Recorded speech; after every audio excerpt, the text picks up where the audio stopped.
पुढे आता एक मोठी बातमी बघूयात। नाशिकच्या येवला बाजार समितीत छावा शेतकरी संघटना आणि शेतकऱ्यांनी लिलाव बंद पाडलेले आहेत। मनमाड येवला मार्गावरती रास्ता रोको सुरू केलेला आहे। कांद्यावर 20% शुल्क रद्द करावं, शेतकऱ्यांना 25 रुपये किलो अनुदान मिळावं।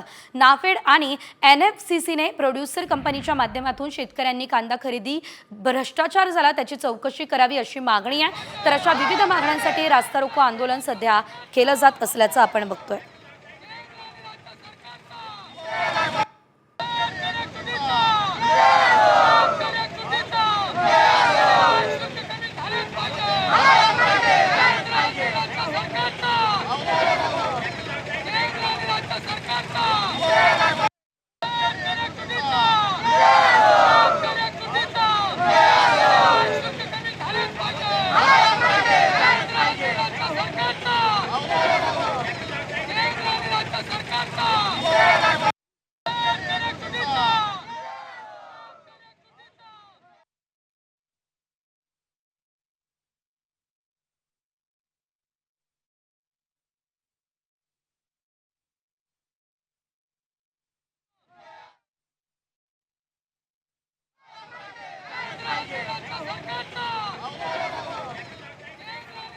तर आपण बघतोय शेतकऱ्यांना 25 रुपये किलो अनुदान मिळावं अशी मागणी केली जाते। कांद्यावर 20% शुल्क जे आहे ते रद्द करावं अशी मागणी यावेळेस केली जाते आणि त्यासाठी हा रास्ता रोको सुरू आहे। मनमाड येवला या मार्गावरती रास्ता रोको सुरू करण्यात आला असल्याचं बघायला मिळतंय। यामध्ये जर आपण बघितलं तर नाशिकच्या येवला बाजार समितीतला हा संपूर्ण प्रकार आहे। छावा शेतकरी संघटना आणि शेतकऱ्यांनी आता या ठिकाणी लिलावच बंद पाडले असल्याचं देखील बघायला मिळतंय।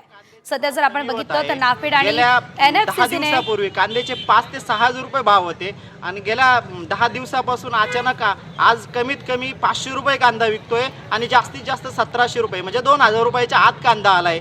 तरी आज आमची ही प्रामुख्याने मागणी आहे की निर्यात शुल्क हे कमी झालं पाहिजे आणि नाफेड एनसीसीएफच्या म्हणजे भ्रष्ट अधिकाऱ्यांमुळे आज आम्हाला शेतकऱ्यांना या नाफेड एनसीसीएफ आणि प्रोड्युसर कंपन्यांमुळे आज आम्हाला शेतकऱ्यांना या सगळ्या म्हणजे भाव कमी झाला याचा सामोरं जावं लागतं। कारण आसमानी आणि सुलतानी या संकटांमधून आज आम्ही कसा तरी तो कांदा पिकवला।